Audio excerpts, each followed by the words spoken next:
Market cap, or market capitalization, is the total value of a company as determined by the market. It is calculated by multiplying the share price by the total amount of shares outstanding, which is basically the shares that are available to you and I, and Steve. And me.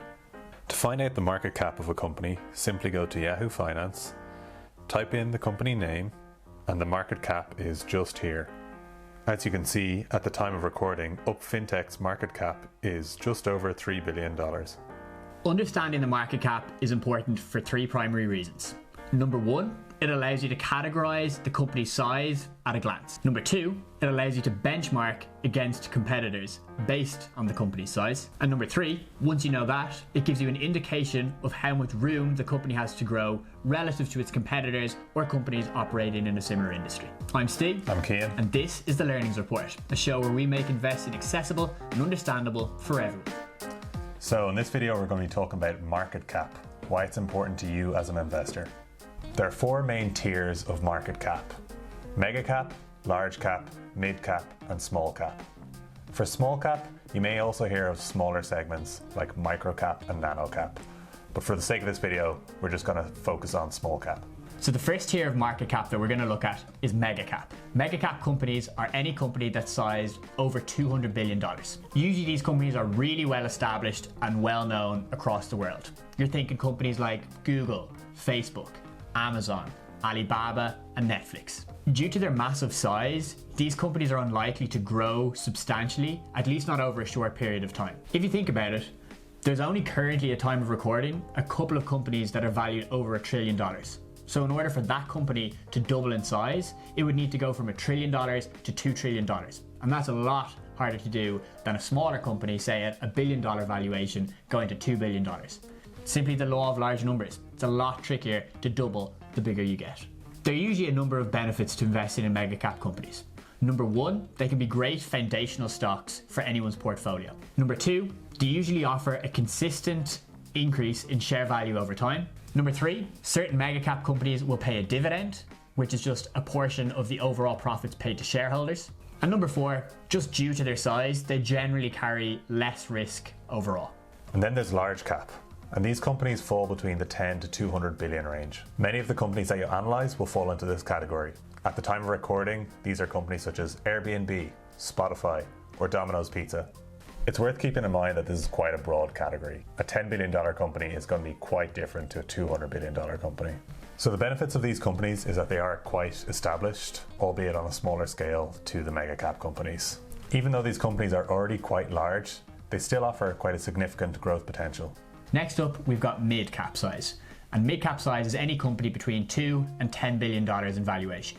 Personally, as an investor, this is the segment that I like to focus on when choosing companies to invest in. As for me, I feel like they offer the most growth potential, but still an element of safety due to the fact that these companies are still offering products and services that you probably know, or they're operating in a very future relevant growth industry. You may or may not have heard of some of the companies that fall into this category, but just to give you a few examples, Jumia is coined to being the Amazon of Africa. Lemonade is an insurance provider focused on millennials in the United States and Europe. And SoFi, which is a company that started by lending students money for education at a far more competitive rate than banks. These companies I'm quite excited about and are definitely worth checking out when doing your research. Due to their relatively small size, these companies offer, of course, a little bit more risk than, say, some of the larger companies. Their products and services might not be as firmly established, so their share price and their overall performance might be more volatile in the short term, but of course, the potential for growth is significant. So what are the benefits? Well, the number one, of course, is that it offers significant growth potential. And number two, it offers you the opportunity to find the next potential large or mega cap company, such as the next Amazon, Google, or Facebook. Final note on this is, due to the narrow range of companies that fall into this category, $2 to $10 billion, you of course will see many companies enter this category and leave it at quite a high rate, just because the best companies grow fast and will move on to becoming a large cap company or mega cap thereafter. So the final category that we're going to talk about is small cap. And this is companies between 300 million and $2 billion.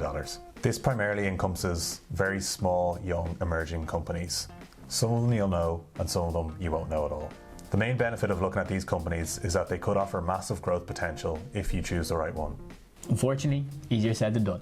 However, there is a lot of risk involved with these companies as they are quite small and they may not have the same amount of cash that the mega or large cap companies have. In the case of a global pandemic, say, they may be more susceptible to going out of business or struggling through that period. One final thing to remember though is that market cap is dictated by share price, which is dictated by the supply and demand for a company's shares on the public markets.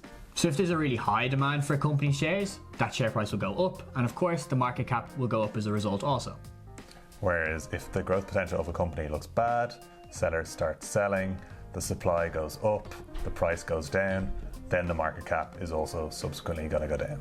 So in conclusion, all you need to remember is that the market price of a company is often over and undervalued at any given time. So the market cap should only be taken as an indicator of how much that company is worth at that particular moment. Thanks for watching the video. We hope you now understand what market cap is. Any questions, hit us up in the comments, or otherwise, we'll see you in the next one.